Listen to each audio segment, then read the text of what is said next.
Eh bien, c'est les actuels 7e du championnat. C'est pour ça que j'évoquais la position actuelle des Carolo.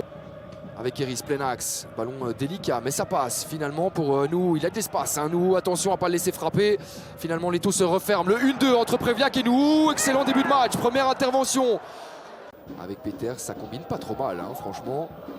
C'est très intéressant, le renversement côté droit avec Eris qui propose et qui peut donner un très bon ballon pour manier. Quelle opportunité!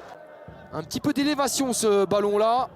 Et ça c'est bien joué pour nous, le centre en retrait avec Agbadou, toujours aussi dangereux devant. Préviac contré par Keita et le but de Magnier. C'était lui déjà qui avait offert la première opportunité cadrée de la tête. Cette fois-ci c'est une frappe en rectangle qui vient crucifier Runarsson et sa défense. Très très bon début de match et encore une frappe en rectangle qui fait la différence. On a ce soir les deux équipes qui frappent le plus, hein, au rectangle.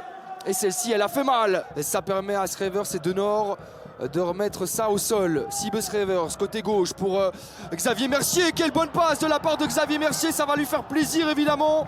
Et sur la première tentative cadrée des Louvanistes, eh bien, les hommes de Mark Brace reviennent au score via Mathieu Martens, l'homme en forme. Sur ce coup franc d'abord donné par Xavier Mercier. Puis le deuxième ballon remporté par Euskachar. Et puis là, on est attentif, on regarde ce renversement parfaitement distillé, qui est bien aussi, hein, dans sa rencontre.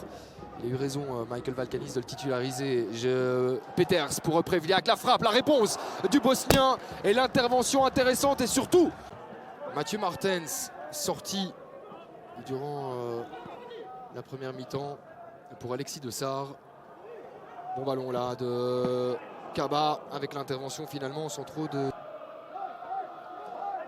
Peters avec le surnombre apporté par Jordi Amat. Nous, oh le petit crochet, attention avec cette frappe de nous, la puissance du Ghanéen. Mais avant cela, la technicité parfaite de la part de nous qui fait la différence sur un petit crochet extérieur du pied droit avant de s'ouvrir.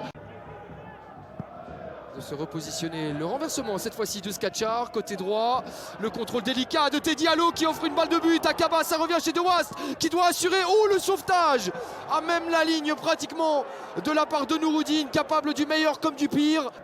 Mais on revoit cette proposition offensive de la part des hommes de Mark Brace et tout vient de ce contrôle hyper hésitant, hein, de la part de Teddy Allo, hyper fautif. Et puis derrière, De Wast qui ne parvient pas à aligner Nouroudine alors que franchement, il y avait moyen, hein, de placer ce ballon-là. Il le remet plein axe, ça a été...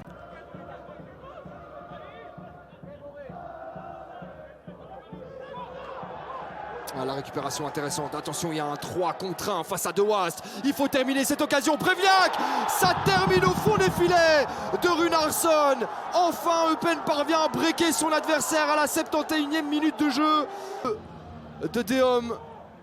Et tout vient de cette récupération haute de la part de Lambert dans les pieds de Tamaris qui permet à Eupen de s'octroyer un...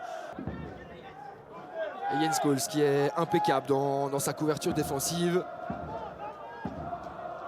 Et qui doit être frustré, hein, de commencer sur le banc ces derniers temps.